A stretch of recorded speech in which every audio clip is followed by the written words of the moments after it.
আজ আমার জীবনের ঘটে যাওয়া একটা ঘটনা বলতে চলেছি। আমি আবির স্কুল কলেজ শেষ করে এখন কম্পিউটার হার্ডওয়্যার নিয়ে পড়াশোনা করছি আর যতটা সম্ভব নিজের কেরিয়ার তৈরি করছি। কেরিয়ার মানে তো টাকা। টাকা আমার খুব প্রয়োজন, যদিও সবার থাকে, কিন্তু আমার যেন একটু বেশি দরকার। আমি বাড়ি থেকে ঝগড়া করে কলকাতায় চলে এসেছি। আমাকে অনেক টাকা উপার্জন করে সবাইকে দেখিয়ে দিতে হবে যে আমি আমার সিদ্ধান্তে ঠিক ছিলাম। তাই সবার সাথে ভাব রেখে সবার উপকার করে আমি সবার মন পেতে চাই। আর আমি সেটা পারবো, কারণ আমি ছোটবেলা থেকেই এরকম। আমার অনেক বন্ধু আমার পাড়ায়, কার বাড়ি কি হলো এই আবির ঠিক পৌঁছে যেত, কার বাড়ির বাগানে কি হয়েছে তার খবর ও থাকতো আমার কাছে। খুব বিচ্ছু ছিলাম ছোট থেকেই, কিন্তু আজ আমি এক অচেনা শহরে কাউকেই চিনি না, জানি না। একটা সোসাইটির একটা ছোট্ট ঘর ভাড়া নিয়ে আমি ছিলাম, কিন্তু সেই ঘরের ভাড়াও যেন আমার কাছে অনেক। যাই হোক, এদিক ওদিক করে কোনো মতে চলতে লাগল। সকালে বেরিয়ে যেতাম, ইনস্টিটিউটে আসতাম সেই সন্ধে। একটু পাড়ার মোড়ে চা, তারপর কম্পিউটার নিয়ে বসে পড়তাম। একটা দুটো করে বন্ধু হতে লাগল। কেউ কেউ আবার আমার থেকে বয়সে অনেক বড়। তাতে কি, এইভাবে কারো কম্পিউটার ঠিক বা অন্য কোনো কিছু প্রবলেমে আমি ঝাঁপিয়ে পড়তাম। আর মানুষের প্রবলেমের শেষ নেই, তাই আমার ডাক পড়তে থাকলো খুব ঘন ঘন। এইভাবে আমি হয়ে উঠলাম ওই সোসাইটির সাপ্রম্যান। যেহেতু সোসাইটিটা অনেক বড়, তাই একটু একটু করে আমার প্রথম উপার্জনের জায়গা হয়ে উঠল এই আবাসনগুলো। আজ 2 বছর হয়ে গেল আমি এখানে আছি। বাড়িতে মাঝে মাঝে ফোন করে খবর নেই। বাড়ি থেকে বলে বাড়িতে ফিরে আয়। আমাদের গ্রামে অনেক জায়গা জমি, অভাব বলতে কিছুই নেই। অভাব বলতে শুধু একটাই, একমাত্র ছেলে আমি, যে বাড়ি থেকে চলে গেছে অনেক টাকা রোজগার করতে। আমি এখানে একটা ফ্ল্যাট নিয়েছি 6 তলায়। এখানের পুরো সোসাইটিটা সি শেপ এর, এক প্রান্ত থেকে আরেক প্রান্ত দেখা যায়। আমার রুমটা আমার ল্যাব বানিয়ে ফেলেছি এই কয়েকদিনে, যেখানে সেখানে ছড়িয়ে ছিটিয়ে পড়ে আছে কম্পিউটার, ল্যাপটপ, কেবল। দূর থেকে মনে হবে কোনো জঙ্গলে এসে গেছি। তার এক কোণায় আমার শোবার জায়গা, আমার বিছানা, তার ওপর একটা জানালা। আর এই জানালা দিয়েই আমি সবাইকে দেখি কে কি করছে। আমি একটা বাইনোকুলার কিনেছি, যেটা দিয়ে সবাইকে জুম করে দেখি, বিশেষ করে শিল্পা ম্যামকে। ওফ, আগুন আগুন! যেমন দেখতে তেমনি তার শারীরিক গঠন, ঠিক যেন কোনো প্রতিমা। ইংলিশ মিডিয়াম স্কুলের টিচার। সকাল সকাল আমার ঘুম ভাঙে তাঁর স্কুল বাসের হর্নে। ওই স্কুলের বাচ্চাদের সঙ্গে উনি চলে যান। আমিও প্রতিদিন সকালে ক্লাসে চলে যাই। এখানে বেশ কিছু বন্ধু হয়ে গেছে, কিছু কচিকাঁচা, কিছু আমার মতো। আবার বড়দের সাথেও আমার বেশ জমে উঠেছে নিত্যনৈমিত্তিক জীবন। তার মধ্যে সবচেয়ে কাছের মিস্টার বোস, মানে তুহিন বোস, একটা বড় প্রাইভেট কোম্পানিতে সিইও, অনেক টাকা মাইনে। ওনার আমার সাথে এত ভাব হবার কারণ উনি একটু ড্রিঙ্ক করতে ভালোবাসেন, কিন্তু ওনার ওয়াইফ একদম পছন্দ করেন না। তাই আমার রুমে এসে একটু ড্রিঙ্ক করে টাইম স্পেন্ড করে বাড়ি যান। মাঝে মধ্যে বকাও খান। আমি খুব একটা খাই না ওই মাঝে মধ্যে। এরকম একদিন সকালে আমার ক্লাস অফ ছিল। আমি রুমে শুয়েই ছিলাম, হঠাৎ তুহিন দার ফোন। একটু আসবি তো বাড়িতে, এখন এলে ভালো হয়। ভাবলাম ঠিক ওনার ওয়াইফ নেই, মাল খেতে ডাকছে। আমি গিয়ে দেখি ওনার কম্পিউটারটা অন হচ্ছে না, তাই আমাকে ডেকেছে। আমি দেখে শুনে নিয়ে চলে এলাম আমার রুমে, আর উনি অফিস চলে গেলেন। আমি কম্পিউটারটাকে খুলে দেখলাম সেরম কিছু হয়নি, শুধু রোট্যামটা লুজ হয়ে আছে। সেটা পরিষ্কার করে লাগাতেই ঠিক হয়ে গেল। অন করে সবকিছু একবার চেক করতে গিয়ে দেখি রিসেন্ট লিস্ট এ কিছু পানু ভিডিও। তার মানে লাস্ট এই ভিডিওগুলো চলতে চলতে মেশিনটা অফ হয়েছে। আমি ফাইল এ গিয়ে সেখানে দেখি বেশ অনেকগুলো কালেকশন।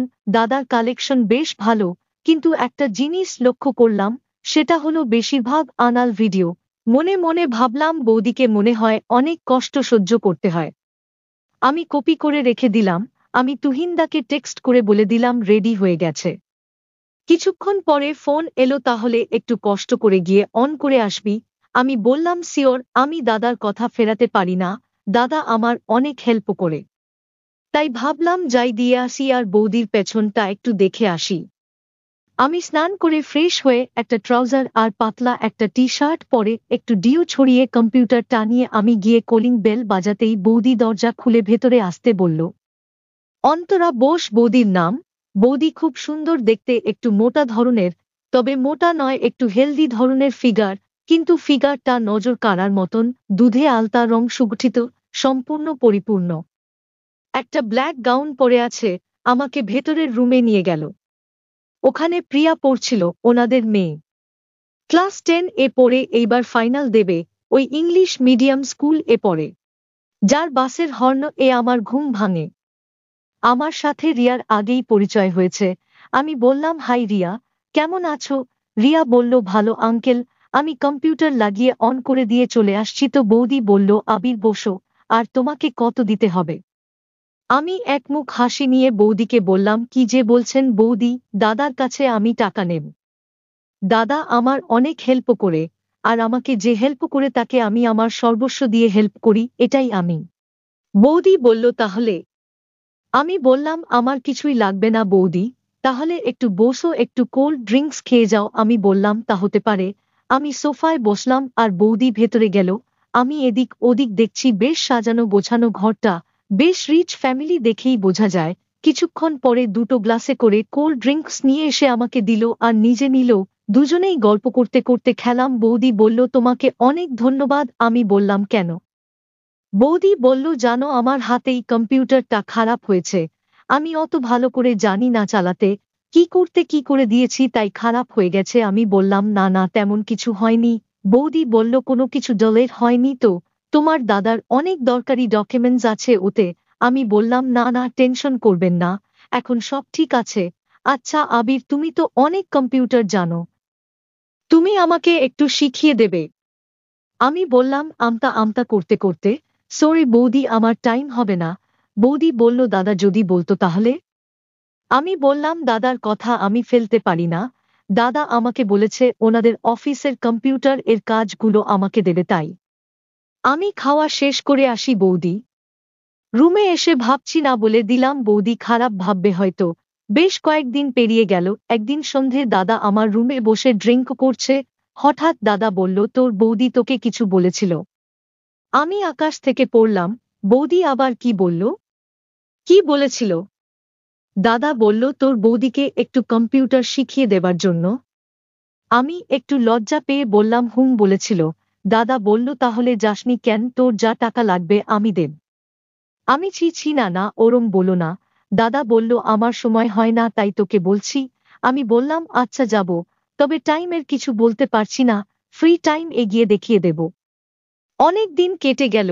একদিন বিকেলে আমি লিফট এ করে নিচে যাব, দেখি বৌদি পেছন থেকে আসছে। আমার পাশে দাঁড়িয়ে বলল, চলো।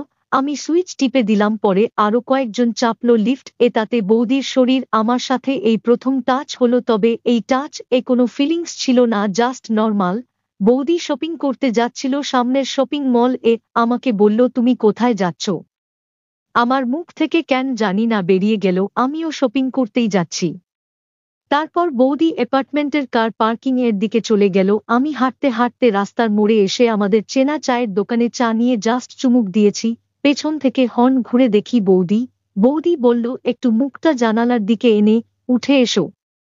আমিও যেন বোবার মতো চাটা ফেলে দিয়ে উঠে পড়লাম। বৌদি বলল, তোমার কাজ কেমন চলছে? আমি বললাম, মোটামুটি, এখন একটা কোনো প্রজেক্ট পেলেই হলো। বৌদি বলল, তোমার চাটা নষ্ট করলাম বলো? আমি বললাম, আরে না না, ও ঠিক আছে, আমার অত চায়ের নেশা নেই, ওই 2-3 চুমুক দিয়েই ফেলে দিই। বৌদি বলল, কেন 2 চুমুক দিয়ে ফেলে দাও, পুরোটা খাও না কেন? ভালো লাগে না বুঝি? এবার গাড়ি চলছে, দুজনেই চুপচাপ। আবার বৌদি বলল, আমাকে কম্পিউটার শিখিয়ে দেবে বললে যে? আমি একটু লজ্জা পেয়ে অন্যদিকে তাকিয়ে, আমি ঠিক বুঝতে পারছি না কিভাবে শুরু করব। বৌদি বলল, লজ্জা লাগছে সেটা বলো না।